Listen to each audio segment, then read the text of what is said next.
High, কেমন আছো সবাই? আশা করি ভালো আছো। আমি আবারও চলে এসেছি নতুন আরেকটি পর্ব নিয়ে।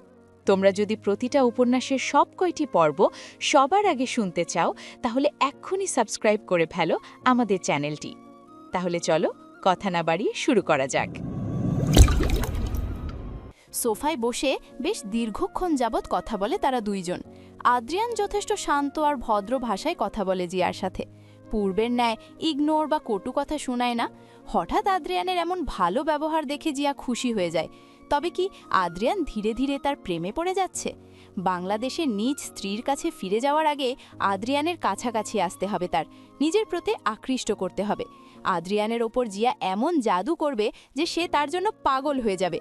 দুইজনের কথা বলার মাঝেই রান্নাঘরে থাকা মেঘকে ডাক দেয় আদ্রিয়ান। ড্রয়িং রুমে বসা দুইজনের হাসি, আড্ডা, কথা সব কানে যায় মেঘের। রাগে জ্বলে ওঠে তার পুরো শরীর, কিন্তু নিজের রাগ সংযত রাখে। এইসব ঘটনার প্রতিশোধ সে নিবে। দীর্ঘ নিঃশ্বাস ছেড়ে আদ্রিয়ানের ডাকে সাড়া দিয়ে ড্রয়িং রুমে যায় মেঘ। বিরক্তিমাখা মুখশ্রী নিয়ে দুইজনের সামনে উপস্থিত হয়ে বলে ওঠে, আদ্রিয়ান স্যার, আমায় ডাকলেন কেন? কোনো প্রয়োজন? কণ্ঠ চিবিয়ে কথা বলল মেঘ। রাগে লাল হয়ে রক্তিম বর্ণ ধারণ করা তার দুইটা গালের ওপর নজর যায় আদ্রিয়ানের। তার বউয়ের রূপের মোহে মুগ্ধ থাকে কিছুক্ষণ সে। রেগে থাকলেও যে কোনো নারীকে এত সুন্দর লাগতে পারে তা হয়তো আদ্রিয়ানের জানা ছিল না। মেঘের রাগী মুখ চোখ দেখে মিটমিট করে হাসল আদ্রিয়ান। এরপর বলে, মেঘ, রান্নাঘর থেকে জিয়ার জন্য এক কাপ কফি নিয়ে এসো। রাগের দাঁত কটমট করে তাকায় মেঘ। কত সুন্দর করে আবদার করলো, জিয়ার জন্য কফি বানিয়ে এসো। মানে মেঘ কি তাদের কাজের মহিলা? রান্নাঘরে খাওয়াবে, আবার কফিও বানিয়ে নিতে হবে। আদ্রিয়ান ঠোঁট চেপে মিটমিট করে হাসছে। অপর পাশের সোফায় বসা থাকা জিয়া অবাক হয়ে যায় আদ্রিয়ানের এমন যত্নশীল আচরণ দেখে। জিয়া খুশিতে গদগদ হয়ে বলে ওঠে, আদ্রিয়ান, আমি কফি খাবো না, তুমি শুধু শুধু ব্যস্ত হইও না। জিয়ার ন্যাকামি ভরা কথার মাঝে আদ্রিয়ানও আর একটু ন্যাকামি করে বলে ওঠে, জিয়া, দীর্ঘক্ষণ ধরে কথা বলায় হয়তো তোমার গলা শুকিয়ে গেছে, তাই একটু কফি খেয়ে নাও। শরীরে থাকা রাগ তীর তীর করে বেড়ে ওঠে মেঘের। দুইজনের এমন আধিক্যতা যেন আর সহ্য হলো না তার। মেঘ মনে মনে আওড়ায়, ডক্টর, আদ্রিয়ান রোদায়ন, এই দিন দিন আরও দিন আছে, ওই দিন খুন হবে তুমি এই মেঘের হাতে। আদ্রিয়ানের আশকারায় জিয়ার ন্যাকাম দ্বিগুণ বাড়ল। বেশ কিছুক্ষণ কফি খাওয়া নিয়ে দুইজনের মধ্যে মিষ্টি ঝগড়া হয়। পুরো ব্যাপারটা মেঘ কি করে সহ্য করল তা সে নিজেই জানে। অবশেষে জিয়া হ্যাঁ সম্মতি দিয়ে বলে ওঠে, আদ্রিয়ান, তুমি যখন বলছো তবে আমি কফি অবশ্যই খাবো। আদ্রিয়ান মেঘের দিকে তাকায়, যে এখন রাগে ফুটন্ত পানির মতো টকবক করছে। আদ্রিয়ান বলে, মেঘ, যাও, জিয়ার জন্য কফি নিয়ে এসো। আর হ্যাঁ, অবশ্যই সুগার ফ্রি কফি আনবে, জিয়া কিন্তু চিনি খায় না, যাও। হাত মুষ্টিবদ্ধ করে দাঁতে দাঁত বলে ওঠে, জি অবশ্যই আদ্রিয়ান স্যার, আপনারা বসুন, আমি কফি বানিয়ে নিয়ে আসছি। আদ্রিয়ান স্যার, আপনি কফি খাবেন? আদ্রিয়ান ভদ্র ছেলের ন্যায় উত্তর দেয়, খাওয়া যায়, আমার কফিতেই সামান্য পরিমাণ চিনি দিবে। আচ্ছা। রান্নাঘরে চুলায় ফুটন্ত পানির দিকে বিক্ষিপ্ত নয়নে তাকিয়ে আছে মেঘ। ইচ্ছে করছে এই ফুটন্ত পানির মধ্যে ওই দুই ন্যাকা শয়তানকে চুবাতে। রাগে হিংসায় তার সানার শরীরে আগুন জ্বলছে।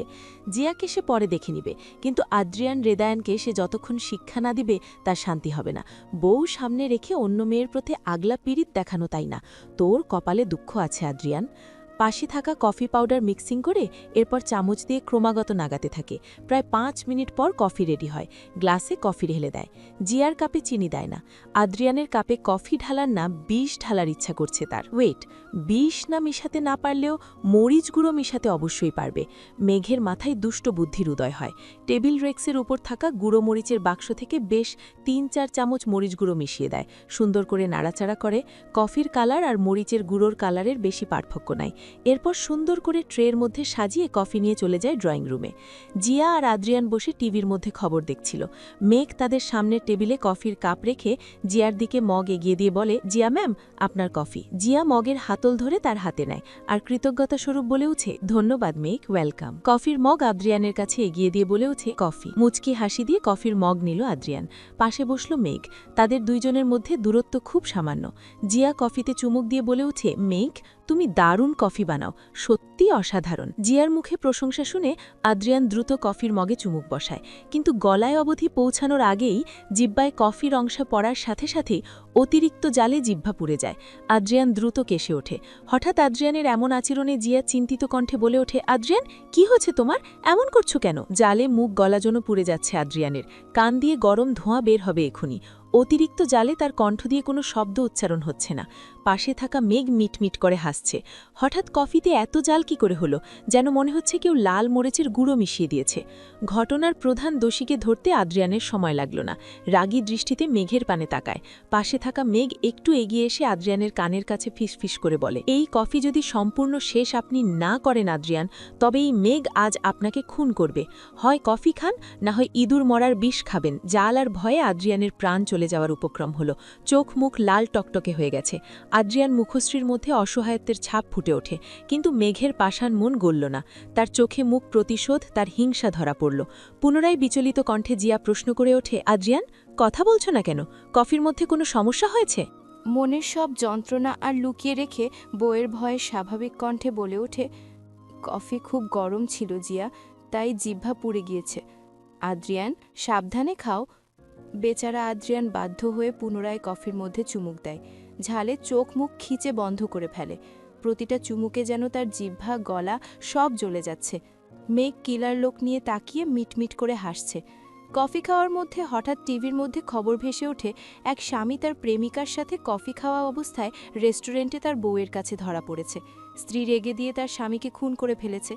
নিউজটা শোনা মাত্রই আদ্রিয়ান কেসে ওঠে। জিয়াও দেখে নিউজটা।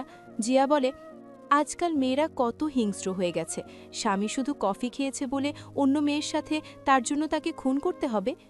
অপর পাশে বসে থাকা মেঘও নিউজটা দেখে মেঘ আদ্রিয়ানের দিকে তাকিয়ে বলে ওঠে, শুধু মেয়েদের দোষ দিয়ে কী লাভ জিয়া? এখনকার স্বামীরা কম শয়তান না। বউ রেখে অন্য নারীর সাথে পরকীয়া করে বেড়ায়। এই সব স্বামীদের খুন করা উচিত। আমার স্বামী ভবিষ্যতে এমন করলে আমিও খুন করে ফেলব। ভয়ে শুকনো ঢুক গিলল আদ্রিয়ান। গলা জ্বলে যাচ্ছে তার। এই ঝাল আর সহ্য করা সম্ভব নয়। অতিরিক্ত ঝালে চোখ মুখ কুঁচকে ফেলেছে। মেঘের কথার বিপরীতে জিয়া প্রশ্ন করে ওঠে, মেঘ, তোমার স্বামী মানে ফারহান, রাইট? আচ্ছা মেঘ, তোমার আর ফারহানের বিয়ে কবে? কোথায় প্রথম দেখা হয়েছে? তোমাদের লাভ স্টোরি শোনার বেশ আগ্রহ আমার। মেঘ আদ্রিয়ানের দিকে তাকায়। এরপর ডোন্ট কেয়ার ভাব নিয়ে দুষ্ট হেসে বলে, হ্যাঁ জিয়া, ফারহান আমার হবু স্বামী। 1 মাস পর আমাদের বিয়ে। আমার বড় আব্বু তার সাথে আমার বিয়ে ঠিক করেছে। কলেজে নবীনবরণ অনুষ্ঠানে প্রথম দেখা হয়েছে আমাদের।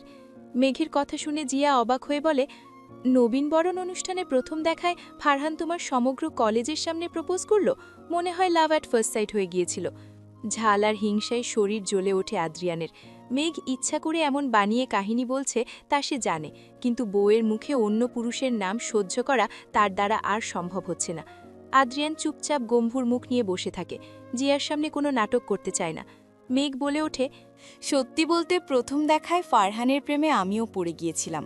ফারহান কত সুন্দর, সুদর্শন পুরুষ আর যথেষ্ট কেয়ারিং। I love Farhan.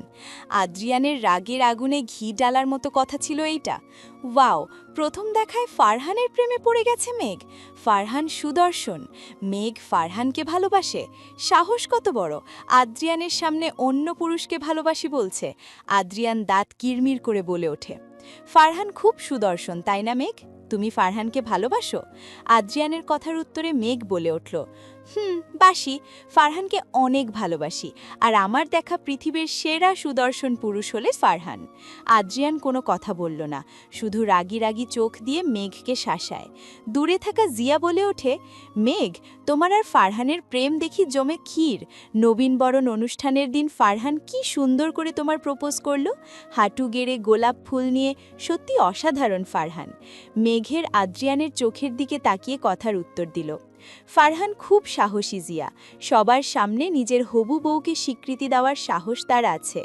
অনেক পুরুষ মানুষ আছে যারা অন্য নারী বা হাজার মানুষের ভয়ে নিজ স্ত্রীর পরিচয় লুকিয়ে রাখে। এই কথা বলার সময় মেঘের চোখে কোনো প্রতিশোধ বা হিংসা ছিল না। কণ্ঠে একরাশ অভিমান আর মনের আড়ালে লুকিয়ে রাখা শত কষ্টের বাহক ছিল। আদ্রিয়ান হয়তো তা উপলব্ধি করল। চোখ সরিয়ে নিল সে মেঘের ওপর থেকে। জিয়া বলে ওঠে, যে স্বামী নিজ স্ত্রী পরিচয় দেয় না, এমন স্বামীরকে প্রতি প্রতিটা নারীর ঘৃণা করা উচিত। মেঘ কণ্ঠ আবেগ জড়িয়ে বেখেয়ালি মনে বলে ওঠে, আমিও ঘৃণা করি। ঘৃণা করি এই শব্দটা আদ্রিয়ানের কান অবধি পৌঁছায়। মেঘের অভিমান, কষ্ট যে আদ্রিয়ান এখনও দূর করতে পারেনি তা সে বুঝতে পারে। আদ্রিয়ান শান্ত হয়ে কফির কাপে চুমুক দেয়। পুনরায় মুখ জ্বলে যায়। কফি শেষ। কথা বলার মাঝে মেঘ তারা দেখিয়ে বলে ওঠে, জিয়া তোমরা দুইজন আড্ডা দাও, আমি দুপুরের রান্নার আয়োজন করি। মেঘ পা চালিয়ে দ্রুত রান্নাঘরে চলে যায়। হাতে থাকা কফি শেষ করে আদ্রিয়ান জিয়ার থেকেও তার কফির মগ নিয়ে বলে, রান্নাঘরে কফির মগ রেখে আসি আমি, তুমি টিভি দেখো। জিয়া টিভি দেখতে থাকে। আদ্রিয়ান কফির মগ নিয়ে রান্নাঘরে চলে যায়। রান্নাঘরের টেবিলে পিঠ ঠেকিয়ে শান্ত হয়ে দাঁড়িয়ে আছে মেঘ। তার মুখে কষ্ট আর যন্ত্রণার প্রতিচ্ছবি। রান্নাঘরের দরজায় প্রবেশ করল আদ্রিয়ান। মেঘ মুখ তুলে দেখল, অতিরিক্ত ঝালে আদ্রিয়ানের মুখ লাল হয়ে গেছে, ঠোঁট জোড়া ঝালে ফুলে উঠছে, কান লাল হয়ে গেছে।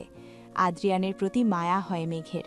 যতই রাগ অভিমান দুঃখ থাকুক, এই পুরুষকে এসে ভীষণ ভালোবাসে। পাশে থাকা পানির গ্লাস এগিয়ে দিয়ে বলে, পানি খেয়ে নেন। পানির গ্লাস দেখে তৃষ্ণান্ত পথিকের ন্যায় ছুটে আসে আদ্রিয়ান। দ্রুত গ্লাসের সম্পূর্ণ পানি এক চুমুকে শেষ করে ফেলে। এরপর বলে, আরও পানি খাবো, পানি দাও। পুনরায় জগ থেকে গ্লাসে পানি ঢেলে এগিয়ে দিল মেঘ। কিন্তু আদ্রিয়ানের মনে পড়ে আগের ঘটনা। সে পানি খাওয়া রেখে পানির গ্লাস পাশের টেবিলে রেখে চোখের চশমা খুলে ধরে এক হাত দিয়ে অন্য হাত দিয়ে মেঘের থুতনি ধরে নিজের কাছে নিয়ে আসে। এরপর ক্ষণিক সময়ের ব্যবধানে ঠোঁটে ঠোঁট বসিয়ে দেয়। অবাকের সপ্তম স্তরে পৌঁছে যায় মেঘ। চোখ বড় বড় করে তাকিয়ে থাকে। হঠাৎ আদ্রিয়ানের এমন আক্রমণ সে আশা করেনি। আদ্রিয়ান নিজে ঠোঁটের ভাঁজে মেঘের ঠোঁট ছুঁইয়ে দেয়। মেঘ দ্রুত হাত দিয়ে ছাড়ানোর চেষ্টা করে, কিন্তু কোনো বারণ শুনল না আদ্রিয়ান। দুই ওষ্ঠজোড়া মিলিত হবার পর আদ্রিয়ানের মুখে থাকা ঝাল মেঘের ঠোঁটে লাগে। ঝালে ঠোঁট জ্বলে ওঠে তার। চোখ বেয়ে অনবরত পানি গড়িয়ে পড়ছে টপ টপ করে। আদ্রিয়ান যেন কিছুই দেখে না, নিজের ঠোঁটোর রাজত্ব চালাতে লাগলো মেঘের ওপর। বন্ধুরা, কেমন লাগলো এই পর্বটি? কমেন্ট করে জানাতে ভুলো না। খুব শীঘ্রই এই গল্পের নতুন পর্ব নিয়ে হাজির হব তোমাদের মাঝে। তাই এখনও সাবস্ক্রাইব করে না থাকলে দ্রুত সাবস্ক্রাইব করে বেল আইকন বাজিয়ে দাও।